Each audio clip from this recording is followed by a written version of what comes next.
ஆனந்த கண்ணீர் பயங்கர நல்லா இருக்கு சார். அதாவது கோயம்புத்தூர், சேலம், ஈரோடு, திருப்பூர், மதுரை, திண்டுக்கல், திருச்சி, இப்போ திருநெல்வேலி வரைக்கும் ஒரே ஒரு விஷயம் தான் பார்க்குறோம். அபரீதமான லவ். அந்த லவ் வந்து எப்படி சொல்கிறதுனே தெரியல. நேற்றுக்கு நைட்டு மதுரையில் ஒரு தேட்டரில் நைட் ஷோ பார்க்கும்போது அது தேட்டர் மாதிரியே இல்லை பார்க்குறதுக்கு. ஒரு திருவிழா மாதிரி இருந்தது. ஒரு கடைசி நாள் திருவிழா எப்படி இருக்கும் அந்த மாதிரி இருந்தது. இப்போ திருநெல்வேலியில் முக்கியமான ஒரு தேட்டர் எங்களுக்கு வந்து ராம் சினிமாஸு. ஸோ இங்கே வந்து பார்க்குற மத்தியான ஷோ மொத்தமாக ஃபேமிலியாக அப்படி இருக்காங்க, குவிஞ்சு கிடக்காங்க. ரொம்ப சந்தோஷமாக இருக்குது. இது வந்து என்கிட்ட நேற்றுக்கு வந்து ஒரு பெரிய டிஸ்ட்ரிபியூட்டர் ஒருத்தர் சொன்னார், ரொம்ப சீனியர் மோஸ்ட் டிஸ்ட்ரிபியூட்டர் அவர் சொன்னார், ரொம்ப வருஷம் கழித்து தேட்டர் உள்ளே இப்படி பார்க்குறோம். படம் ஓடுது, வசூல் பண்ணுது, எல்லாம் வேறு விஷயம். ஆனால் ஒரு திருவிழா மாதிரி மக்கள் வந்து உட்காந்து படம் பார்க்கல, நின்றுட்டு தான் ஃபுல்லாக பார்க்குறாங்க அப்படின்னு எனக்கு ரொம்ப சந்தோஷமாக இருக்குது சார். டீமாக எங்களுக்கு ரொம்ப சந்தோஷமாக இருக்குது. இதோ இவர் தான் மணி, எங்கள் டீமோட இந்த திருநெல்வேலியோட மண்ணின் மைந்தன் இவர் தான். படத்தில் ஒரு சீன் நடிச்சிருப்பார், என்னோட டீமோட அசோசியேட் டைரக்டர். ஸோ இந்த திருநெல்வேலி மீடியா முன்னாடி அவர் அறிமுகப்படுத்தணும் அப்படின்னு ஆசைப்பட்டோம். ஸோ இது மாதிரி ஊர்லேருந்து சினிமா ஆசையோடு வந்த நிறைய பேர் ஒரு 2-3 வருஷம் ரொம்ப கஷ்டமாக நிறைய பட்டு கொஞ்சம் வேலை செஞ்ச வேலை இது இன்றைக்கி இவ்வளோ ரிசீவ் ஆகும்போது ரொம்ப சந்தோஷமாக இருக்குது சார். உண்மையை சொல்லணுன்னா எனக்கு கடவுள் மேலே ரொம்ப ஆணித்தரமான நம்பிக்கை இருக்குது சார். நான் ஆரம்பித்த முதல் நாள்லேருந்து அதாவது நம்மளை வந்து மற்றவங்க நம்பாமல் இருக்கலாம், ஆனால் நம்மளை நம்பணும் சார். நம்புறது ரொம்ப இம்பார்ட்டன்ட். நான் ரொம்ப ஸ்ட்ராங்காக நம்பினேன் இந்த படம் நல்லாயிருக்கும், மக்களுக்கு பிடிக்கும், போய் சேரும், கடவுள் எடுத்துகிட்டு போய் சேர்ப்பார். ஒரு நாள் ரிலீஸ் ஆகும்போது கஷ்டமாக இருந்தது. ஆனால் ரிலீஸ் ஆகும்போது இந்த படம் பயங்கர பெரிய படமாக எல்லாருக்கும் பிடிச்ச படமாக மாறும்னு நான் நம்பினேன். என் டீம் மொத்தமும் நம்பினோம். நாங்கள் எங்களுக்கு ரெண்டாவது செகண்ட் தாட்டே இல்லை சார். எவ்வளோ பெரிய வெற்றிலாம் யோசிக்கல, ஆனால் எல்லாருக்கும் பிடிக்கும்னு நம்பினேன். எல்லாருக்கும் இப்போ பிடிக்கிறது ரொம்ப சந்தோஷமாக இருக்குது. பார்ட் 2 வரும் சார்.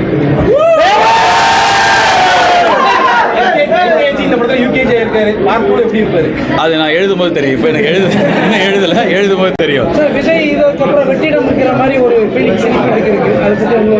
சார். அப்படிலாம் எதுவுமே இதில் கிடையாது சார். இப்போ இங்கே வந்து I am very happy. Vijay sir is the chief minister of Tamil Nadu. And அதே மாதிரி வந்து ஒரு இவ்வளோ ஹீரோஸ் இருக்கிற சூர்யா சார் மாதிரி இருக்கிற மனிதர்கள்லாம் இவ்வளோ பெரிய ஸ்டார்ஸ்லாம் இருக்கும்போது அந்த மாதிரிலாம் எதுவும் கிடையாது சார். எவ்வளோ பெரிய ஸ்டார்ஸ் இருக்காங்க, நீங்களே பார்க்குறீங்க மக்கள் எப்படி கொண்டாடுறாங்கன்னு சொல்லிட்டு. So it's all good sir. நெல்லையை பொறுத்த வரைக்கும் சமூக வலைதளங்களில் பேச்சு இருக்கு. என்னன்னா ஹைகோர்ட் மகாராஜா அப்படிங்கிற இங்கே ஆமாம், நானும் பார்த்தேன் சார். ஆமாம், அவர் தான் இங்கே வந்து அந்த பக்தருக்காக இறங்கி சாட்சி சொல்ல வந்தது அப்படிங்கிற ஒரு கதை இருக்குது. அந்த அடிப்படையில் தான் இது வந்து எந்த அடிப்படையில் எடுத்துருக்கீங்க சார்? சார், எனக்கு ஆக்சுவலாக இந்த படம் ரிலீஸ் ஆனதுக்கப்புறம் இன்ஸ்டாகிராமில் நான் பார்க்கும்போது ஹைகோர்ட் மகாராஜா பற்றி படித்தேன். எனக்கு அப்போ தான் தெரியும். பட் ஆனால் நான் வந்து பொள்ளாச்சி மாசாணி அம்மன் கோயிலில் சாமி கும்பிடும்போது தான் நீதிக்காக நம்ம போயிட்டு யார்கிட்டயே பகை இருக்குது, ஏதாவது பிரச்சனை இருக்குன்னா அங்கே போய் வேண்டிக்கிட்டோன்னா உடனே சாமி தீர்த்து வைப்பாங்கன்னு பார்த்தேன். அதே மாதிரி தான் இங்கே திருநெல்வேலி சைடில் ஹைகோர்ட் மகாராஜான்னு சொல்கிறாங்க. அதே என்னென்ன சரி, இது வந்து நான் ஒரு வாட்டி சாமி கும்பிட்டுட்டு இருந்தேன் சார் வீட்டில் ஒரு 3 வருஷம் முன்னாடி. அப்போ வந்து சூர்யா சார் சைட்லேருந்து எனக்கு கால் வந்தது. முதல்ல அதுக்கு முன்னாடி ஒரு வாட்டி கால் வந்து நான் இந்த இப்போ வேறு ஒரு வேலை பண்ணிகிட்டு இருக்கேன் அப்படி சொல்லிட்டேன். ரெண்டாவது வாட்டி கால் வந்தபோது நான் சாமி கும்பிட்டுருந்தேன். அப்போ எனக்கு தோணுச்சு மேபி கடவுள் இதுதான் நம்ம பண்ணணும்னு சொல்கிறாரு, நான் வந்து இமீடியட்டாக நாளைக்கே சொல்கிறேன் கதைன்னு சொன்னேன். ஸோ இது எல்லாமே கடவுள் நடத்தின மாதிரி தான் எனக்கு ஃபீல் ஆகுது. ஸோ அதனால் அது ஹைகோர்ட் மகாராஜாவாக இருந்தாலும் சரி, 18ஆம் படி கருப்பாக இருந்தாலும் சரி, மாசாணி அம்மனாக இருந்தாலும் சரி, கடவுள் வந்து வழி நடத்தி இந்த படத்தை எடுத்துகிட்டு போய் சேர்த்துருக்காரு அப்படின்னு தான் நான் நம்புறேன் சார். அதனால் மறுப்பு படங்கள் தொடர்ந்து வந்துகிட்டே இருக்குது. இந்த மாதிரியான ஆன்மீகத்துக்கான வடிவமைப்பு ஒரு படங்கள் எப்படி பார்க்குறீங்க? அந்த 2 படங்களும் எல்லாருமே இருக்கிறது தானே. இப்போ சாம்பாரில் எல்லா காயும் போடுவாங்கல்ல, அந்த மாதிரி தானே சமுதாயத்தில் எல்லாருமே இருக்கணும். கடவுள் நம்பிக்கை இருக்கிறவங்க இவ்வளோ பேர் கொண்டாடுறாங்க. ஸோ எனக்கு நம்பிக்கை இருக்குது, நான் கடவுள் நம்பிக்கை இருக்கிற படங்களாக எடுக்கிறேன்.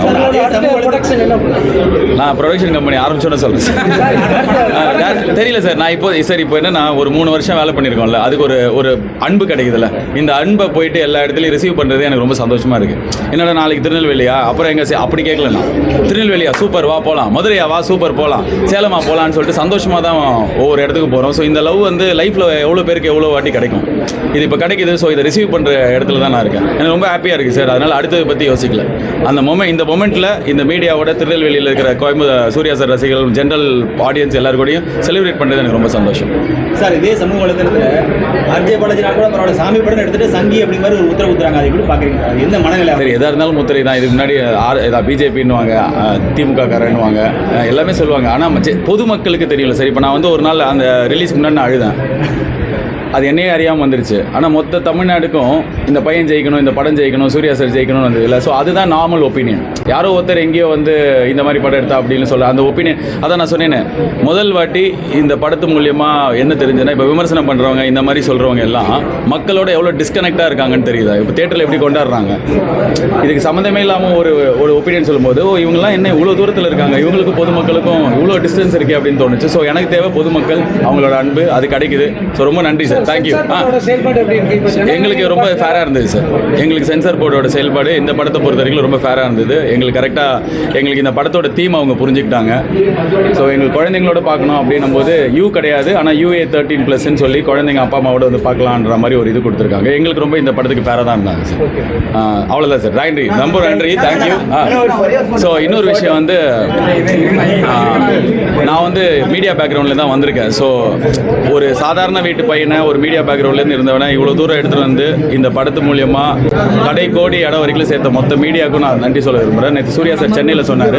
ஸோ இங்கே இருக்கிற திருநெல்வேலி மீடியாவுக்கும் சோஷியல் மீடியாவுக்கும் முக்கியமாக, அதுவும் சோஷியல் மீடியாவிலேருந்து இந்த படத்தை மொத்தமாகவே சீனாக ரிலீஸ் பண்ணிட்டாங்க எல்லா மக்கள். பட் ஆனால் அதுதான் அப்படி தான் எல்லோரும் பார்த்து என்ஜாய் பண்ணுறாங்கன்னும் போது அதை நானே என்ஜாய் தான் பண்ணுறேன். ஸோ இதை போய் வீடியோ எடுக்காதீங்க, ஃபோட்டோ எடுக்காதீங்கன்னு சொல்கிற ஜென்ரேஷன் நம்ம இல்லை. ஒரு ஜென்ரேஷன் தேட்டரில் போயிட்டு நான் இப்படி என்ஜாய் பண்ணேன்னு காட்டுது அப்படின்னா அதுதான் படத்துக்கு பெரிய விளம்பரமாகவும் மாறிச்சு. ஸோ தேங்க்யூ ஸோ மச் எல்லாருக்கும். இந்த படத்தை மற்ற படங்களை பாதிக்கும் இந்த மாதிரியான கட்டுப்பாடுகள் கொண்டு வரணும் சார். இப்போ அதுதான் சார், கட்டுப்பாடு ஒருத்தருக்கு கொண்டு வரலாம். 1 லட்சம் பேருக்கு 1 கோடி பேருக்கு எப்படி எடுத்துகிட்டு வர முடியும்? ஸோ இன்றைக்கி ஒரு ஜென்ரேஷன் வந்து ஃபோனை வச்சு இங்கே பாருங்கள் எப்படி தான் நின்றுருக்காங்க. ஸோ அப்படி இருக்கும்போது எனக்கு இந்த படத்தை எடுத்துகிட்டு போய் சேர்த்ததுக்கு அதுவும் ஒரு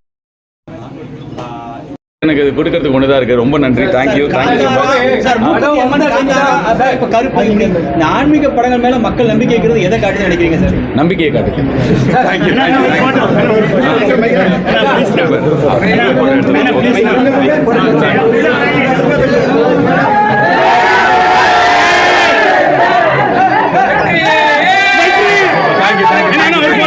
அப்படியே மீடியா சைட்லேயே ஒரு இடத்துல